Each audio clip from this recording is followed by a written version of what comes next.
అందుకనే ఇదే ఉప్పల్ బగాయత్లో జూలై 2వ తారీఖు నాడు ఉద్యమకారుల కోసం తెలంగాణ రక్షణ సేన ఆధ్వర్యంలో పెద్ద ఎత్తున భూపోరాటం చేపట్టడం జరుగుతుంది.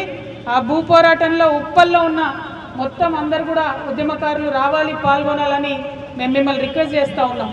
ఎందుకంటే కాంగ్రెస్ ప్రభుత్వం మనకు వాగ్దానం చేసింది, ఖచ్చితంగా 250 గజాలు ఉప్పల్లో అందరికి కూడా ఇస్తామని వాగ్దానం చేసినారు.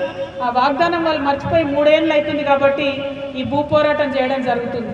ఒక పక్క ఉద్యమకారుల కోసం, ఇంకొక పక్క విద్యార్థుల కోసం, మహిళల కోసం పెద్ద ఎత్తున పనిచేయడానికే రక్షణ సేన ముందుకొచ్చింది. మీ అందరికీ తెలుసు, ఈ రాష్ట్రంలో తెలంగాణ రాష్ట్రం వచ్చి 12 ఏళ్ళైనా ఎక్కడన్నా ఉచిత విద్య లేనటువంటి పరిస్థితి, వైద్యం లేనటువంటి పరిస్థితి. వాటి కోసం ఖచ్చితంగా కొట్లాడతాం.